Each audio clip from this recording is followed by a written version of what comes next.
सबको जय मसीह की हालेलुया। धन्यवाद प्रभु का। आइए एक मैं आयत निकालेंगे हम। यूहन्ना रचित सुसमाचार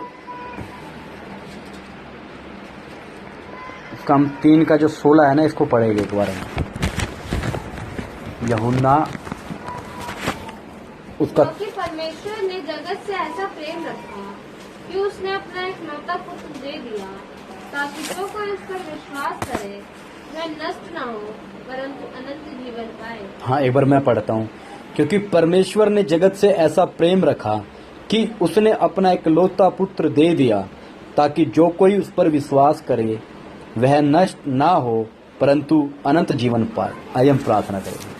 हालेलुया। धन्यवाद धन्यवाद स्वर्गीय पिता, हम आपका धन्यवाद करते मेरे महान परमेश्वर पिता, इस समय के लिए, इस दिन के लिए मेरे महान परमेश्वर पिता, जो आपने हमें दिया प्रभु। हमारे मन को तैयार कर प्रभु, तेरे वचन के बीज को प्रभु यीशु मसीह, हालेलुया, तू बल और ताकत दे, ताकि अधिकाई के साथ जाकर हालेलुया बसने पाए, जड़ पकड़ने पाए प्रभु यीशु मसीह। तू दया कर, अपने आप को, झुंड को प्रभु तेरे हाथों में सौंप देते हैं। यीशु मसीह के नाम से प्रार्थना मांगते हैं, आमीन। क्या पढ़ा हमने यहाँ पर? क्योंकि परमेश्वर ने जगत से ऐसा प्रेम रखा कि उसने अपना इकलौता पुत्र दे दिया, ताकि जो कोई इस पर विश्वास करे वह नष्ट ना हो परंतु अनंत जीवन पाए। ये आयत हमने, ये पद हमने ना जाने कितनी बार, और कहते हैं कि बाइबल का बहुत स्वर्ण शब्दों में से एक आयत आती है, और ना जाने कितने लोगों के चर्चों में, कितने लोगों के घरों के अंदर ये आयत को हमने लगे देखा होगा, और मुंह जवानी लोगों को ये आयत याद रहती है। और इस विषय में हर किसी व्यक्ति को एक, यही कहते हैं ना, बिल्कुल एक ऐसी आयत है जो हर कोई व्यक्ति, किसी भी व्यक्ति को समझाने के लिए इसका जो क्या बोलते हैं विवरण है, वो जब भी बता देता है। मगर क्या हमने कभी इस बात पर ध्यान किया जो उसके अंदर लिखा हुआ है, ताकि जो कोई उस पर विश्वास करे, ताकि जो कोई इस पर क्या करे, विश्वास करे, वह नष्ट ना हो परंतु क्या पाए, अनंत जीवन पाए। जो कोई क्या करेगा, विश्वास करेगा। जो कोई क्या करेगा, विश्वास करेगा। जो ऊपर जो लिखा हुआ, क्योंकि परमेश्वर ने जगत से क्या करा, ऐसा प्रेम किया, प्रेम रखा कि उसने अपने इकलौता पुत्र दे दिया। इतनी बात ये हमारे मतलब की नहीं है, इतनी बात हमारे कोई मतलब की नहीं है, जब तक कि नीचे की बात हमारे जीवन में लागू नहीं होती। नीचे की बात में क्या लिखा है, ताकि जो कोई, अब किसी, परमेश्वर ने अपने पुत्र को दे दिया, जगत के लिए छोड़ दिया, या उसको दे दिया या मार दिया, तो उसे मुझे क्या, उस बात से मुझे क्या मतलब किसको है? मेरी बात को समझ रहे हो? मतलब किसको है? ताकि जो कोई इस पर विश्वास करे, जो इस पर विश्वास करेगा उसको इस बात से मतलब है कि हाँ, परमेश्वर ने मेरे लिए अपने पुत्र को दे दिया। जो कोई इस पर विश्वास करे वह नष्ट ना हो परंतु अनंत जीवन पाए। तो उसमें मुख्य और खास बात क्या है? ताकि जो कोई इस पर क्या करे, विश्वास करे। अभी हम जितने सब बैठे हुए हैं, हम सब क्या है, विश्वासी। विश्वासी की अगर परिभाषा पूछी जाए तो विश्वासी की परिभाषा क्या होती है, और विश्वासी होता कौन है, किस चीज पर? हम कहते नहीं विश्वासी है, ये कौन है, ये विश्वासी है, ये कौन है, ये वो विश्वासी है। हम इतना ही जानते हैं विश्वासी है। विश्वासी क्या होता है, उसका मतलब क्या होता है विश्वासी का, कि भाई ये विश्वासी है, क्या मतलब होता है विश्वासी का? हम इस बात में क्या कभी हमने ध्यान दिया कि विश्वासी, हम कहते तो है कि ये विश्वासी है, या ये डीकन है, या एल्डर है, या कोई भी है, विश्वासी है। तो विश्वासी किसे कहा जाता है? जो अन्य धर्म के अंदर या अन्य देवी देवताओं के पीछे चलने वाला भी तो विश्वासी होता है, वो भी तो किसी ना किसी का विश्वासी है। वो भी कहीं ना कहीं विश्वास करके चल रहा है। तो हम में और उन लोगों में क्या खास बात है? हम में और उन लोगों में क्या खास बात है बताओ? कि हम लोग विश्वासी है और वो लोग भी विश्वासी है, मगर हमारे में और उनमें क्या खास बात होती है? अब हमने ये वचन तो पढ़ लिया कि परमेश्वर ने जगत से ऐसा प्रेम रखा कि अपना इकलौता पुत्र दे दिया। दे दिया, मैंने बताया ये बात। अब किसी बाहर वाले व्यक्ति को क्या मतलब इस बात से? भाई दे दिया, मैं क्या करूं? बाहर वाला व्यक्ति तो यही बोलेगा ना, मुझे क्या मतलब इस बात से? लिखा ताकि जो कोई इस पर विश्वास करे वह नष्ट ना हो परंतु अनंत जीवन पाए। अब हम विश्वास करते हैं, तो विश्वास करते क्या हम? विश्वास का जो एक परिभाषा अगर पूछी जाए तो क्या है? हमने कभी इस बात पे अगर ध्यान नहीं दिया या दिया है तो हमें समझना पड़ेगा ये बात क्या है। विश्वासी हम जो कहते हैं अपने आप को कि ये विश्वासी है, विश्वासी का सिर्फ इतना ही मतलब होता है कि विश्वासी कहने का मतलब ये विश्वासी है। ये किस बात पर विश्वास करता है? विश्वासी उसे कहा जाता है जो ये विश्वास करता है कि प्रभु यीशु मसीह मेरे पापों के लिए क्रूस के ऊपर जान दी। जो ये व्यक्ति विश्वास करता है कि यीशु मसीह ने मेरे लिए जान दी, मेरे लिए मरा, मेरे लिए खून बहाया, मेरे लिए कोड़े खाए, वो उसका मतलब होता है ये व्यक्ति इस बात पर विश्वास करता है कि ये मेरे लिए मरा, इसलिए विश्वासी है।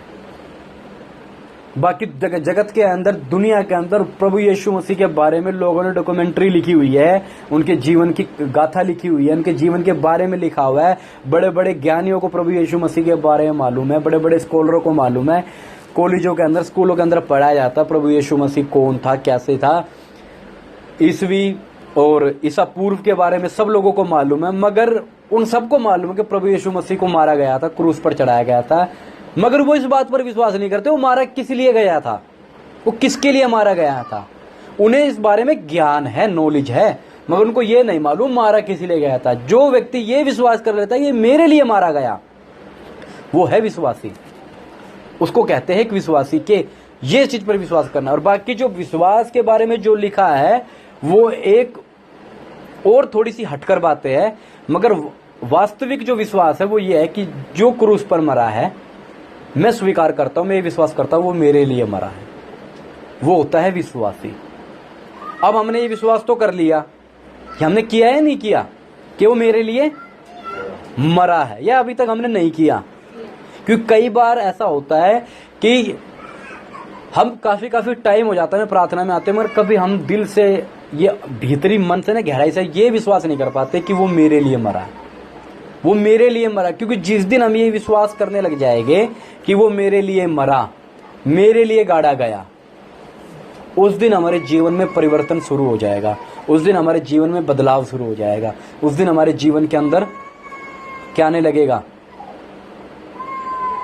बदलाव आने लगेगा। क्योंकि देखो इस आयत को ध्यान से पढ़ो, क्योंकि परमेश्वर ने जगत से ऐसा प्रेम रखा।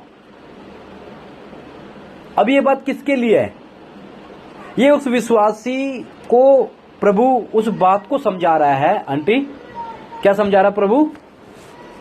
एक विश्वासी को उस बात को समझा रहा है कि ये देखो, तुमने सिर्फ विश्वास करा उसके बलिदान के ऊपर, उसको थोड़ा और वाजिब, उसको थोड़ा और क्या साफ तौर पर बताया कि परमेश्वर ने जगत से ऐसा प्रेम रखा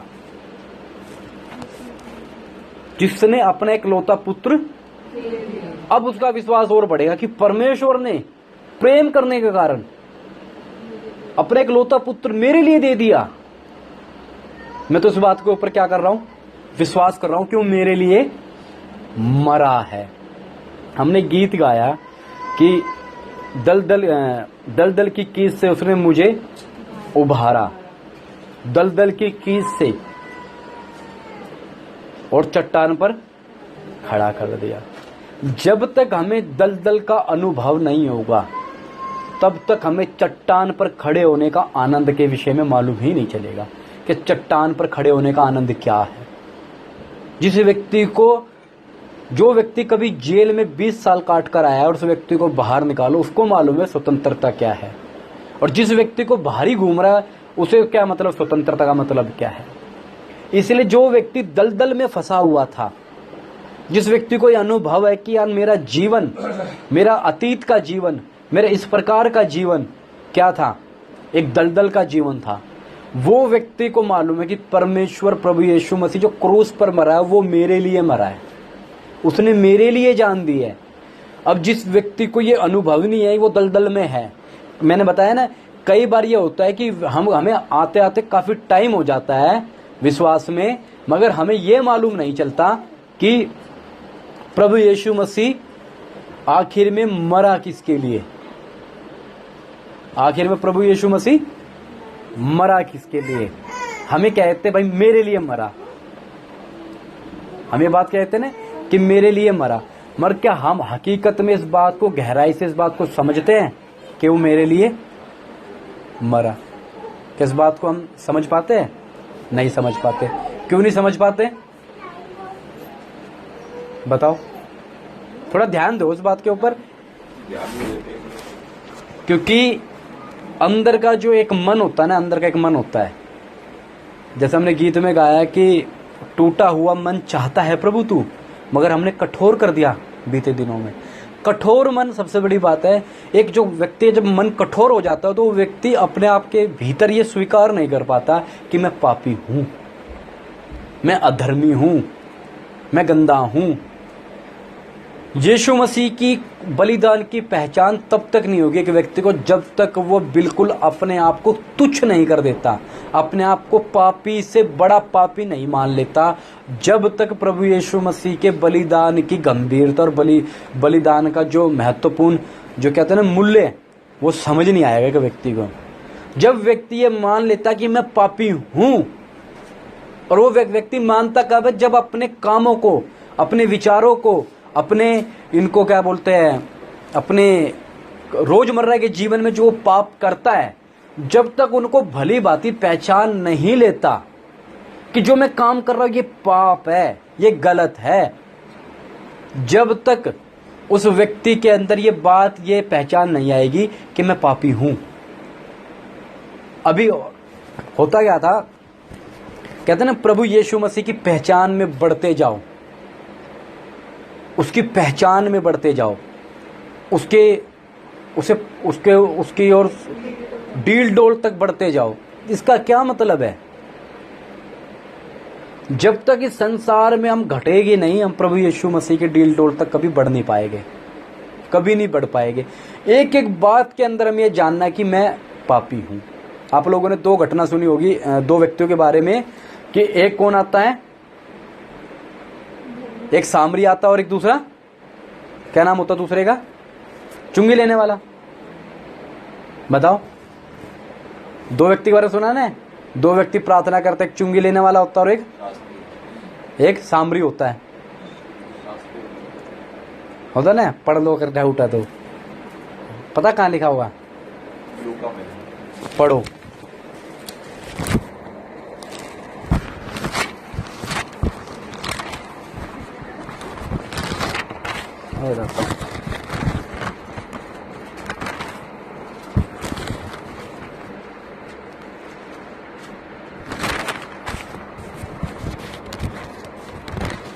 हालेलुया।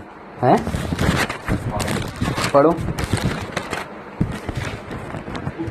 उसने उनसे जो अपने ऊपर भरोसा रखते थे कि हम धर्मी हैं और दूसरों को तुच्छ जानते थे, यह दृष्टांत कहा। हाँ, दो मनुष्य मंदिर में प्रार्थना करने के लिए गए, एक फरीसी था और दूसरा चुंगी लेने वाला। हाँ बिल्कुल ठीक। एक क्या था? फरीसी। तो मैंने सामरी बोला है, फरीसी था, और एक क्या था? चुंगी लेने वाला था। अभी दो व्यक्ति थे। एक फरीसी का मतलब ज्ञान में बड़ा ज्ञानवान है, तो बाइबल के बारे में बहुत ज्ञानी है, और एक क्या था? चुंगी लेने वाला, जो इधर से उधर राज्य में जाने के लिए जो टैक्स लेते थे, टोल टैक्स लेते थे, वो था। अब ये दोनों जाकर प्रार्थना करते हैं। जो फरीसी था वो क्या प्रार्थना करता है?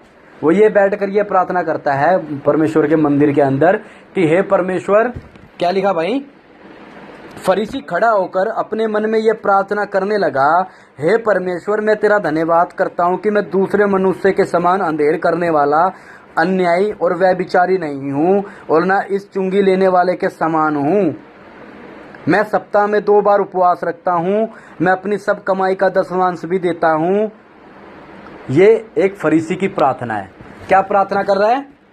हे परमेश्वर, मैं तेरा धन्यवाद करता हूँ कि दूसरे मनुष्य के समान अंधेर करने वाला, देखो इसने इस बात को साफ साफ बोला, मैं अंधेर करने वाला नहीं हूँ, दूसरे मनुष्य के समान मैं अंधेर करने वाला नहीं हूँ।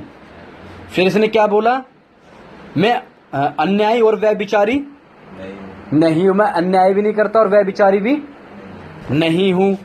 मैं सप्ताह में 2 बार उपवास रखता हूँ और अपनी कमाई का 10वांश भी देता हूँ। अपना क्या करता हूँ? 10वांश भी देता हूँ। देता हूँ ना? क्यों? क्योंकि मैं अब ये सब कुछ समझना बात क्यों, इस व्यक्ति की जो मनसा, इस व्यक्ति का मन है जो क्या है, ये कह रहा है मैं दूसरे मनुष्य के समान अंधेर करने वाला नहीं। इसने अपने आप में ये जान लिया कि मैं ठीक हो चुका हूं और मैं दूसरों के समान अंधेर करने वाला नहीं हूं। फिर क्या बोलता है?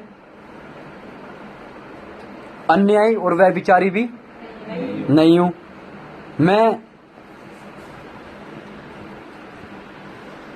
मैं सप्ताह में 2 बार क्या करता हूं और अपनी कमाई का 10वांश भी देता हूं। और साथ वालों क्या बोल रहा है? इस चुंगी वाले समान नहीं हूं जो चुंगी लेता है। तो सोचो, इस व्यक्ति के पास ज्ञान था, इस व्यक्ति के पास बुद्धि थी, इस व्यक्ति के पास फरीसी होने का क्या था? सर्टिफिकेट था। मगर अब ये बात बताओ, प्रभु यीशु मसीह क्या सिखाना चाह रहे थे? कि तुम अन्याय नहीं करते, तुम व्यभिचार नहीं करते, तुम प्रार्थना करते हो, तुम 10वांश देते हो, तुम धन्यवाद देते हो, तुम बहुत अच्छा काम करते हो, बहुत अच्छी बात है। मगर इस व्यक्ति को ये पहचान नहीं थी जो प्रभु यीशु मसीह दिखाना चाहते थे, जो नीचे बोलता है। परंतु चुंगी लेने वाले ने, ये व्यक्ति मंदिर में जाकर क्या कर रहा है? प्रार्थना कर रहा। दिखा ना, 2 मनुष्य मंदिर में प्रार्थना करने के लिए गए। एक फरीसी था, मंदिर में प्रार्थना करने के लिए गए, इसने प्रार्थना करी। अब प्रभु यीशु मसीह किसके विषय में बोलता है? चुंगी लेने वाले के बारे में बोलता है। परंतु चुंगी लेने वाले ने दूर खड़े होकर, ये 2 प्रार्थना करने के लिए गए। हो सकता है ये जो फरीसी था वो अंदर तक गया हो, क्योंकि घमंड था ना, मैं फरीसी हूँ, मुझ में ज्ञान है, मैं अन्याय नहीं करता, मैं अंधेर नहीं करता, मैं ये नहीं करता, थोड़ा अंदर तक गया होगा निडर होकर। मगर ये व्यक्ति, चुंगी लेने वाले ने दूर खड़े होकर स्वर्ग की ओर आंखें उठाना भी ना चाहा। स्वर्ग की ओर क्या ना चाहा? अपनी आंखें उठाना भी ना चाहा, वरन अपनी छाती पीट पीट कर कहा, हे परमेश्वर मुझ पर दया कर, हे परमेश्वर मुझ पापी पर दया कर। देखो, ये 2 व्यक्ति, अगर सच बताना हमारे समान और हम उस स्थान पर होते और हम परमेश्वर की उस स्थान पर होते, तो हम किसको सही कहते?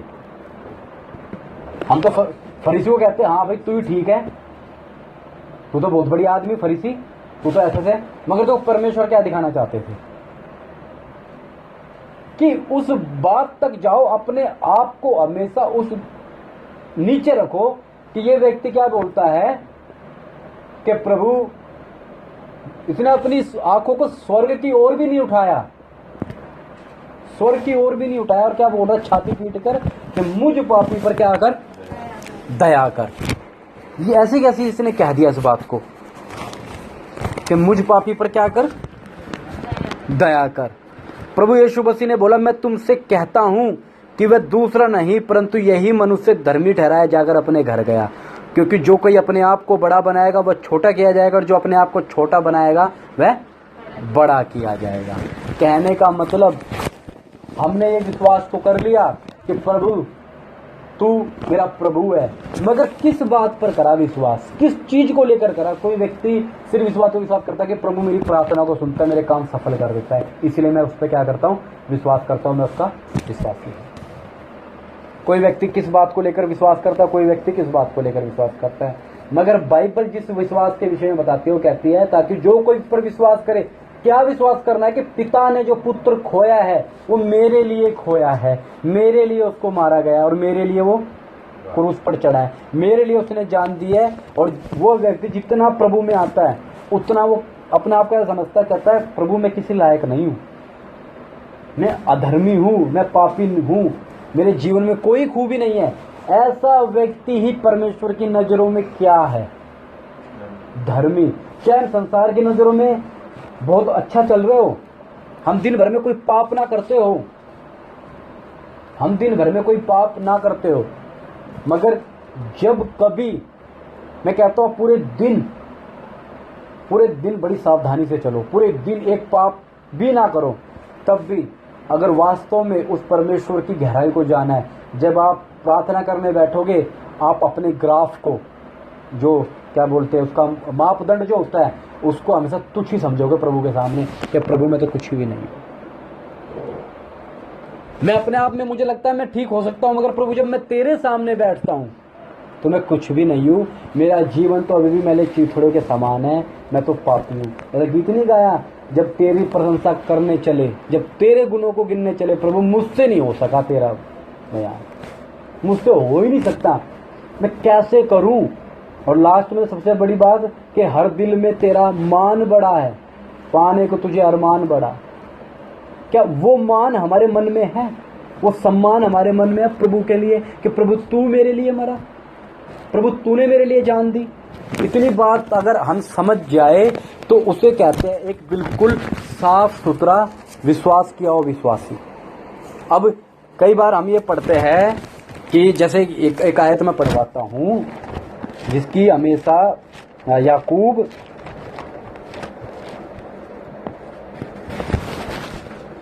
उसका हम याकूब का 2 से 17 से पढ़ेंगे। याकूब उसका अध्याय 2 पद 17 से हम पढ़ते हैं।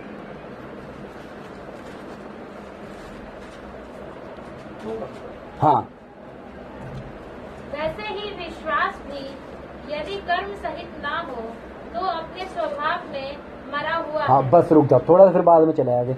वैसे ही विश्वास भी, वैसे ही विश्वास भी कैसे? जब हम ऊपर से पढ़ते हुए आएंगे तो हमें समझ आएगा।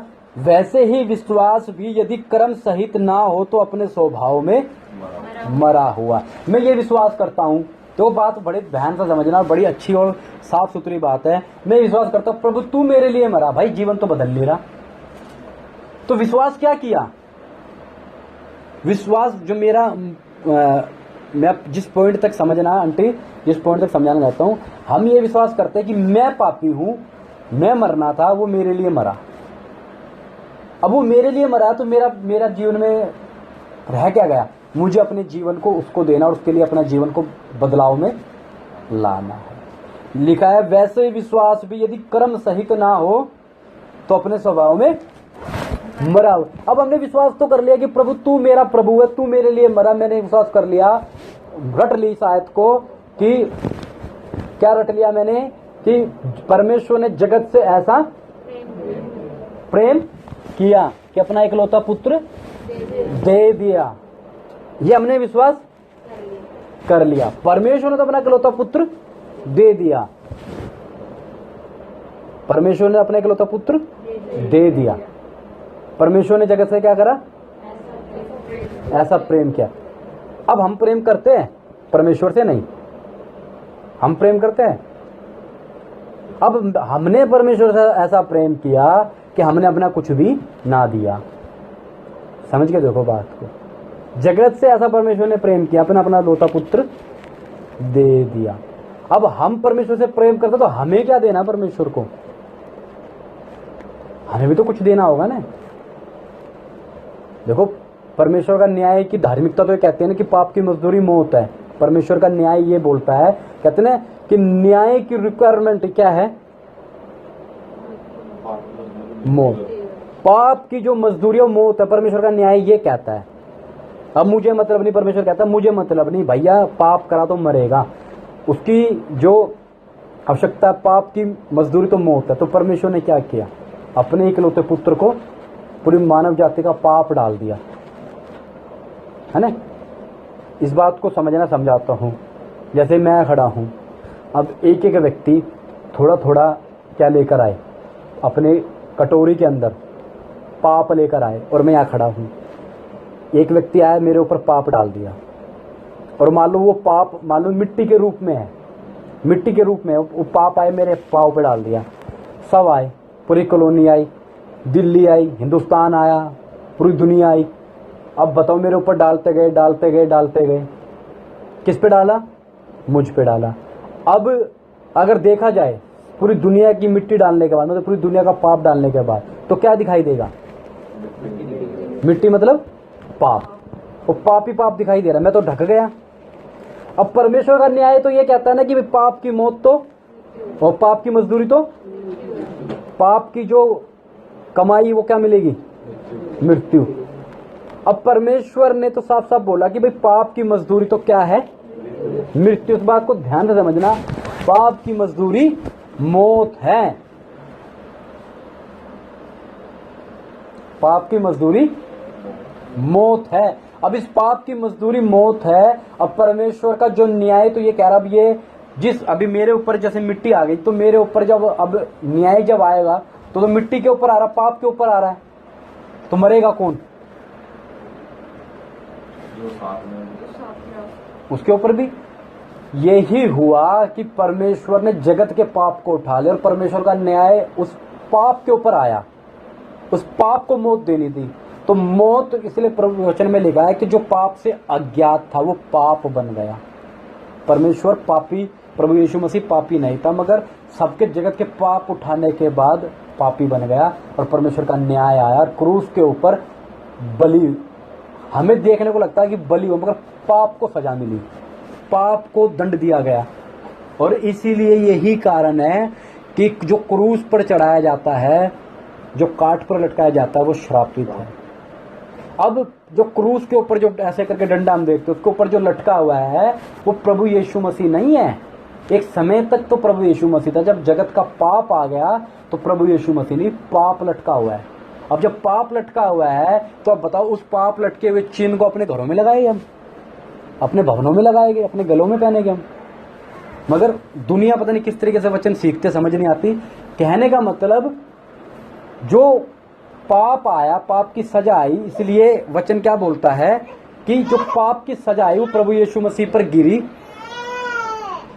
प्रभु यीशु मसीह के ऊपर वो सजा गिरी, और गिरने के कारण क्या हुआ? लोगों को क्या मिला? उद्धार मिला। जब ये बात एक व्यक्ति विश्वास करता है, एक व्यक्ति जब ये बात विश्वास करता है, उसके जीवन में क्या होता है? बदलाव आने लगता है। और ये ही सही मायने में एक विश्वासी की परिभाषा है कि ये है विश्वासी का अर्थ, कि विश्वासी कौन होता है। अब जैसे हमने याकूब में पढ़ा, वैसे ही विश्वास भी यदि क्रम सहित ना हो तो अपने स्वभाव में मरा। अब हम विश्वास करते हैं, मैं वही बोल रहा था, इतनी मैंने बात बताई पूरी। अब विश्वास करता है, क्या विश्वास करते हैं? किस चीज का? मैं विश्वास करता हूँ बस आएगी, मुझे बस में बैठकर जाना है। मैं ये विश्वास करता हूँ बस आएगी और बस में बैठ के जाना है। मेरा विश्वास तो ठीक है, मगर इस विश्वास को बस तो आएगी, मैं अपने कर्म में कैसे दिखाऊंगा? तैयार होकर बैठकर नीचे खड़ा रहूंगा, इंतजार करूंगा। आप लोग ये विश्वास करते हो कि हाँ प्रभु यीशु मसीह मेरे लिए, उसके कर्म में कैसे दिखा रहे हो? ये मैं कैसे दिखा रहा हूँ? मैं विश्वास करता हूँ, लेकिन विश्वास यदि क्रम सहित ना हो तो अपने स्वभाव में मैं विश्वास करता हूँ, मैं विश्वास करता हूँ। अभी भी हमारे मुंह से वही सब कुछ निकल रहा है, अभी भी हमारा जीवन पुराने जैसा ही है। अभी भी हमने हम कहने का मतलब हम सब लोग अभी हम अपरिचित हैं। जब 2 मिनट में रूप बदल जाता है हमारा, कुछ होते ही, कुछ आते ही वही चेंज हो जाता है दोबारा। क्यों? क्रम सहित यदि ना हो तो क्या अपने स्वभाव में मरा हुआ है। हम विश्वास कर तो रहे, कर क्या रहे हैं विश्वास? विश्वास करो तुम्हें मिलेगा, ये विश्वास नहीं है। विश्वास करो तुम्हें घर मिलेगा, ये भी विश्वास नहीं। विश्वास करो तुम्हारे काम पूरे, ये भी विश्वास नहीं। विश्वास ये है कि मेरे लिए मरा, ये है विश्वास।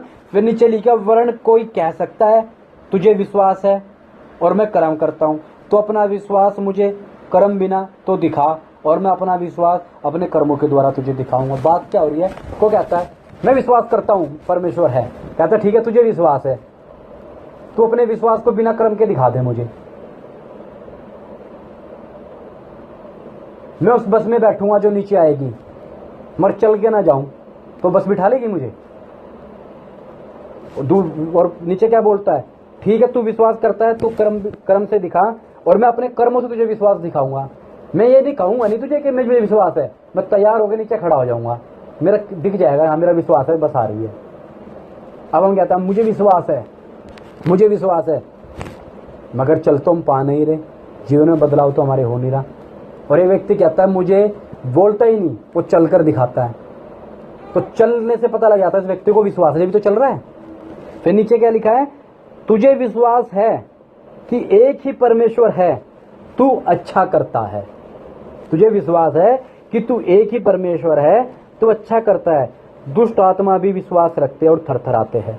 अब कई बार आप लोगों ने या हमने सुना ही होगा इस बात को कि हमसे अच्छा विश्वासी तो क्या है, दुष्ट आत्मा है। अब बताओ, इसकी परिभाषा ही चेंज कर दी, दुष्ट आत्मा का भी विश्वासी हो सकता है। विश्वास का मतलब है वो मेरे लिए मरा, विश्वासी मानेगी, दुष्ट आत्मा मानेगी इस बात को कि वो मेरे लिए मरा। इसकी इंटरप्रिटेशन लपेट दी कहीं ना कहीं। तुझे विश्वास है कि एक ही परमेश्वर है, तू अच्छा करता है। दुष्ट आत्मा विश्वास रखते और थरथराते है। क्या विश्वास दुष्ट आत्मा ये विश्वास करते हैं कि वो मेरे लिए क्रूस पर मरा? इस विश्वास में और ये विश्वास करने में कि हाँ एक परमेश्वर है, वो तो पूरी दुनिया करती है विश्वास कि एक परमेश्वर है। मगर बात तो असली विश्वास की है कि कौन असली विश्वासी कौन है, जो ये विश्वास करता है कि जो क्रूस पर मरा वो मेरे लिए मरा, मैं ये विश्वास करता हूं, वो है विश्वासी। फिर नीचे लिखा है, पर हे निकम्मे मनुष्य,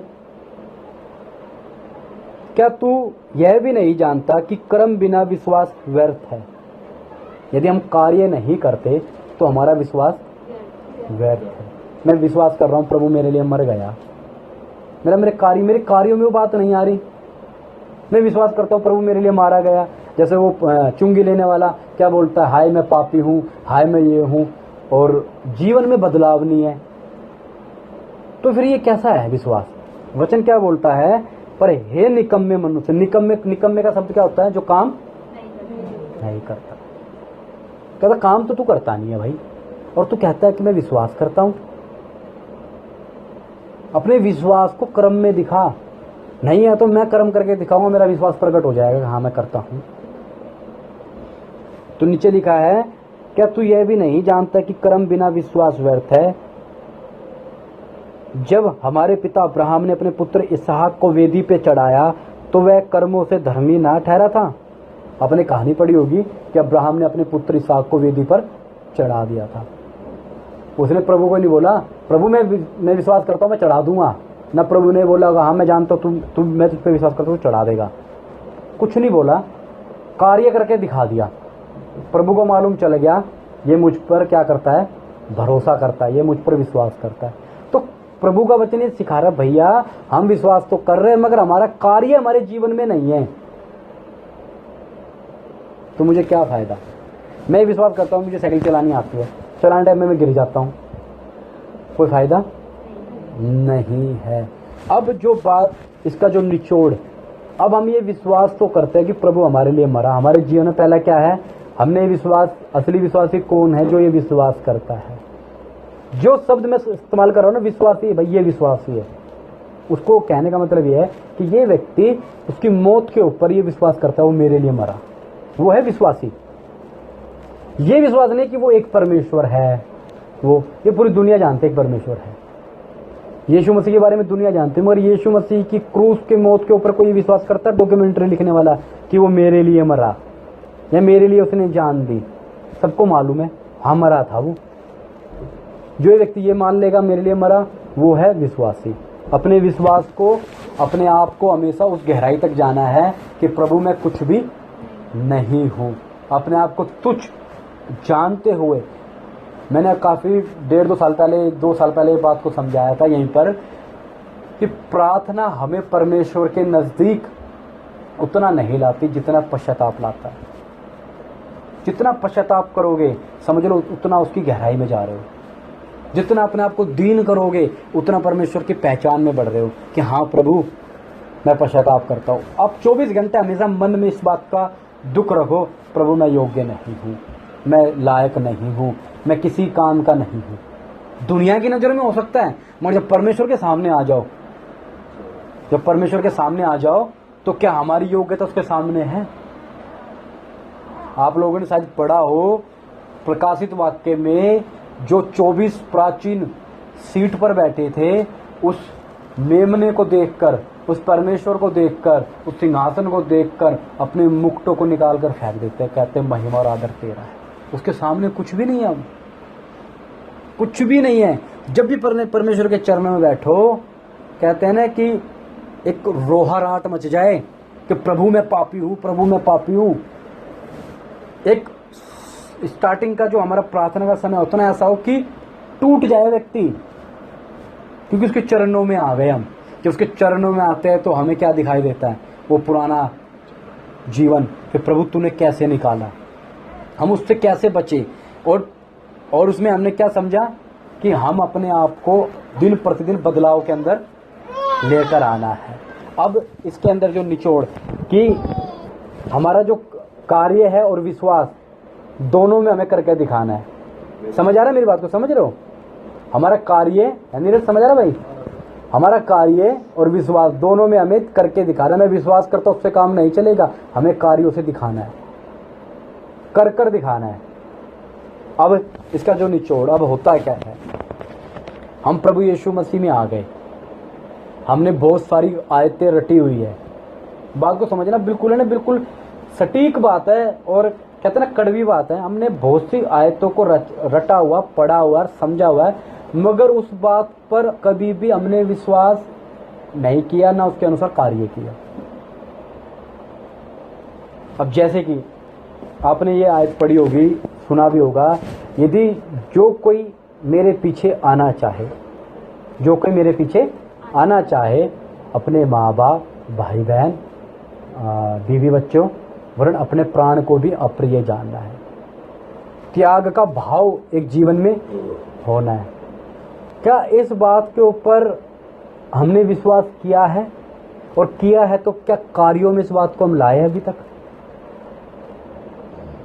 समझना मेरी बात को? समझे मेरी बात को? क्या इस बात पर हमने विश्वास किया है और किया है तो क्या हमारे कार्यों में दिखता है? जैसे कि हम कहीं भी अगर किसी भी प्रकार की, अगर जैसे मान लो रात के टाइम, मान लो हम कहीं जा रहे हैं सेवा करने के लिए, कहीं भी सेवा करने का कहने का मतलब प्रभु के काम के लिए, सेवा शब्द कहने का मतलब आता है जैसे बहुत बड़ा कुछ काम कर रहे हैं, प्रभु के काम के लिए हम जा रहे हैं, तो उस दौरान क्या होता है? उस दौरान दर फोन बजने लग जाए घर वालों के, कहाँ है, किधर है, कहाँ है, किधर है। वो व्यक्ति रोजाना इन बातों को सीखते हैं कि प्रभु को लिए, प्रभु के सामने इन बातों को अप्रिय जानना है, मगर वो बातें अभी तक उनके जीवन में रुकावटें बनी हुई है।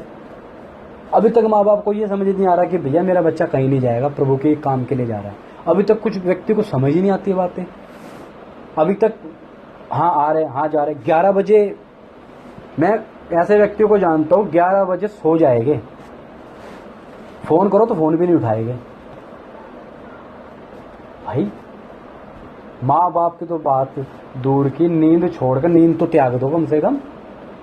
ऐसे ऐसी मैंने लोगों को देखा, मैं कई बार बैठा बैठा खुद ही मैं अंदर अंदर कहता कुड़ता रहता हूँ। मैंने कहा पता नहीं यार इन बातों को सीखे है या सिर्फ वर्बली इन बातों को लिया हुआ है।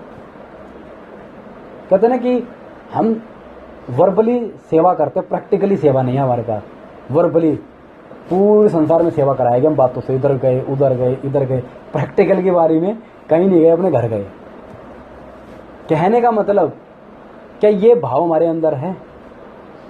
क्या हम कुछ बातों के लिए जो मसीह के लिए आते हैं, हम क्या कुछ बातों के लिए अपने परिवार में अपनी कुछ जरूरी बातों को ना करना सीखे हैं, उन्हें अनसुना करना सीखे हैं? जब प्रभु यीशु मसीह उस यायर की बेटी को चंगा करने के लिए जा रहे थे तो बीच में 12 वर्ष की लहू बहने वाली स्त्री आ जाती है, वो प्रभु को छू लेती है। इतने दौरान में पढ़ने में तो हम पढ़ के निकल जाते हैं, मगर वो सब बातें में शायद 1 घंटा गया हो, 2 घंटे गए हो, 3 घंटे गए हो, प्रभु समझा रहा हो। इतने में यायर की बेटी के लोग आते, कहते गुरु को दुख मत दे, तेरी बेटी मर गई है। वचन लिखा, प्रभु उनकी बातों को अनसुना कर ये कहता है विश्वास कर चल। लोगों ने क्या बोला? मर गई। इतना तगड़ा विश्वास, उनकी बातों को अनसुना कर दिया। क्या हम कुछ जगह कुछ बातों को अनसुना कर सकते हैं?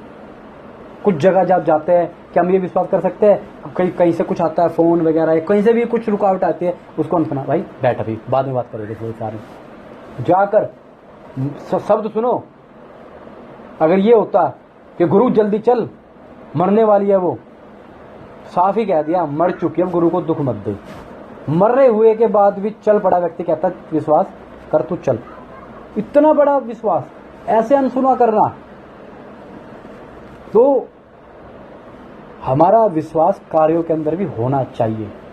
अगर विश्वास कार्यों में नहीं है तो फिर कोई फायदा नहीं है। इसलिए इस आयत में लिखा है कि हाँ ये विश्वास तुम करते हो कि हाँ परमेश्वर है, प्रभु राजा है, प्रभु धन्य है। कह रहे ये तो दुष्ट आत्मा भी करते ऐसा विश्वास। तो उसको मालूम है परमेश्वर है, दुष्ट आत्मा को नहीं मालूम। मगर क्या दुष्ट आत्मा मन फिराव का विश्वास करती है, पश्चाताप का विश्वास करती है? क्या दुष्ट आत्मा को पश्चाताप के लिए कोई विश्वास नहीं है? तो ऐसा विश्वास हमारे जीवन में यह विश्वास होना चाहिए कि प्रभु के पीछे जब हम चल रहे हैं, हमने इसलिए वचन में क्या लिखा है कि परमेश्वर ने जगत से ऐसा प्रेम रखा कि अपना इकलौता पुत्र दे दिया। ऐसा प्रेम रखा ताकि जो कोई इस पर विश्वास करे अनंत जीवन पाए। तो अविश्वास सिर्फ विश्वास चलेगा, कार्य अगर खाली विश्वास करने से नष्ट नहीं होगा जीवन तो फिर यहाँ आना प्रार्थना करना व्यर्थ है। विश्वास करके बैठे रहो फिर तो नष्ट ही नहीं होने। हम तो कार्य करने पड़ेंगे, विश्वास को कार्यों में दिखाना पड़ेगा कि मैंने ये विश्वास किया मेरे लिए बड़ा है, मैं उससे प्रेम करता हूं और प्रेम के कारण ही आयत है कि मेरे लिए अपने माँ बाप भाई बहन प्रिय बच्चे बालकों को अपहरण अपने आप को अप्रिय जानना, वो भाव अंदर होना चाहिए कि जब ये बातें मेरे आड़े आएगी, मेरे विश्वास के आड़े आएगी तो उनको मैं साइड कर दूंगा, पहले प्राथमिकता मैं अपने परमेश्वर को दूंगा। ऐसी बात मालूम है आप लोगों को, शायद मालूम नहीं होगी। हमारी एक सिस्टर है, हरिनगर में रहते हैं, वो विश्वास में है, इनके 2 बच्चे हैं। प्रभु में आने के बाद विश्वास में चले, वचन यही। अब उनका पति ने उनको छोड़ दिया, धर्म बदल लिया, तुमने ये कर दिया, तुमने वो कर दिया, पति चला गया छोड़ के। 2 बच्चों के साथ अपनी जिंदगी का लगभग 13-14 साल से तो मैं जानता हूँ उनको। बच्चे भी बड़े हो गए, छोटे छोटे जो बच्चे थे उनको संभाल रही है, उनको चला रही है। पति ने एक कंडीशन रखी हुई है, मैं जब लौट कर आऊँगा जब तू हिंदू रीति से दोबारा शादी करेगी, मंगलसूत्र पहनेगी और बाइबल को फाड़ कर आग लगाएगी। जवानी में ज़्यादा उम्र नहीं होगी, अभी 14 साल से मैं जानता हूँ उनकी उम्र 25, 26, 27 साल होगी ज़्यादा। अब उनकी ज़्यादा 35 से ऊपर होगी। अब बताओ क्या करना चाहिए उनको? उन्होंने बोला कि नहीं, मैं प्रभु को नहीं छोड़ सकती, आपको आना है तो मैं इसी अवस्था में रहूंगी, नहीं तो मैं नहीं छोड़ सकती। पति छोड़कर गया। डाइवोर्स अभी तक नहीं हुआ मगर पति छोड़कर चला गया। वो उस अवस्था में अपने बच्चों को संभाल रही है। उस अवस्था में रहते अपने बच्चों को इतना निपुण बनाया कि जो चंचल पार्क के अंदर हर बार जब भी मिनट के अंदर आयत पढ़ लेते निकाल कर। क्यों उतना टूटी हो? क्यों परमेश्वर का अपने पति को, अपनी जवानी के सुख को क्यों खोया? इस आयत को कार्य में लाई। अगर मेरे लिए बाप बहन भाई जो भी कुछ है छोड़ने पड़े तो छोड़ दिया उसने। तो अब ये बताओ इसका प्रतिफल किसे मिलेगा? मुझे मिलेगा? उन्हें मिलेगा, मुझे ना मिलेगा। मैं ये बात करूंगा तब भी नहीं मिलेगा मुझे। जब तक अपने जीवन में मैं कार्य करके नहीं दिखाऊंगा मुझे कोई प्रतिफल नहीं मिलेगा। क्या इस लेवल तक या इस ऊंचाई तक, उस गहराई तक हम जाकर ये कार्य कर सकते हैं? कई बार क्या होता है ना, बात लंबी लंबी छोड़ देते, हम ये कर देंगे वो कर देंगे। जब बात आती है ना पतरस की तरह, पतरस कहता प्रभु मैं तेरे लिए ये कर दूंगा वो कर दूंगा। सैनिक आए तो भागे, कह रहा मैं जानता भी नहीं इस बंदे को कौन है ये। 3 बंदों ने बोला तू जानता है इसको, तेरी भाषा तेरी पोल खोल देती है। कई बार हमारे वचन हमें पकड़वा देते हैं, बड़ी बड़ी छोड़ता तू, अब क्या हो गया तेरे? तू तो कहता था मैं जान दे दूंगा, मैं ये कर दूंगा, मैं वो कर दूंगा। कहता धिक्कार है मुझ में अगर मैं यीशु को जानता हूं कहने का मतलब उर्दू में लिखा लानत दे दी प्रभु पर। कह रहा मैं जानता ही नहीं, गाली दे दी, कह रहा मैं जानता ही नहीं उसको, भाग गया। इतनी बड़ी बड़ी छोड़ रहा था। यही हमारे साथ होता है, हम बड़ी बड़ी छोड़ते हैं, हम वचन पढ़ते हैं, हम ये कर देंगे, हम यीशु की दागों को देह में ले फिरेंगे। जब कुछ काम के लिए जाना पड़ता, भाई मुझे काम करके आना, 2 मिनट में बंदे गायब हो जाते। कहाँ चले गए, किधर गए, पता नहीं कहाँ गए। तो इसलिए वचन के अंदर एक जगह लिखा है कि भाई मेरे को याद नहीं है, लिखा है कि मैं उनकी बातों में नहीं, उनके सामर्थ को जान लूंगा। कुरिन्थी 5 में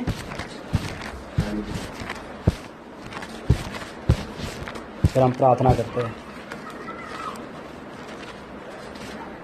हाँ, लिखा है 4:19, परंतु प्रभु ने चाहा तो तुम्हारे पास शीघ्र ही आऊंगा और उन फूले हुओं को, जो फूले हुए घमंड में, फूले हुओं की बातों को नहीं परंतु उनके सामर्थ को जान लूंगा, क्योंकि परमेश्वर का राज्य बातों में नहीं सामर्थ में है।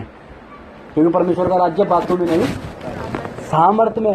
कार्य कर दिखाया ना। और ये पिछले बुधवार को प्रभु के द्वारा सिखाया कि इस गवाह बनने के लिए सामर्थ चाहिए। जब सामर्थ आएगी तब दिलेरी भी आएगी फैसले लेने के लिए। जिस व्यक्ति के अंदर सामर्थ है वो व्यक्ति फैसले ले लेता है, वो व्यक्ति साफ बोल देता है अभी नहीं, अभी कुछ काम है, प्रभु के लिए जाना है। उस सिस्टर ने साफ साफ बोल दिया कि ये तो हो नहीं सकता कि मैं मंगलसूत्र पहन और बाइबल को फाड़ूं, ये तो हो ही नहीं सकता। अब बताओ, संसारिक तौर पर देखा जाए तो उनको बड़ा कष्ट है। बच्चे खुद ही पाल दिए उन्होंने, पति नहीं आया, प्रभु के लिए छोड़ दिया, घर वाले खिलाफ, ससुराल वाले खिलाफ, मायके वाले खिलाफ। भाई क्या मिला? और क्या बताऊं, इतना इतना दुख सहने के बाद भी खड़े। क्यों खड़े भाई? विश्वास को कार्य में लेकर आना है। ये नहीं तो विश्वास अपने स्वभाव में मरा हुआ है, अपने स्वभाव में मरा हुआ विश्वास। ये तो विश्वास फिर कैसा है? ऐसा ही है, फालतू का विश्वास है, किसी काम का विश्वास नहीं है। इसलिए हमने क्या करना, परमेश्वर के ऊपर विश्वास करते हुए अपने आप को रोजमर्रा में बदलाव में लाना है और प्रतिदिन अपने आप को दीन करते, नम्र करते हुए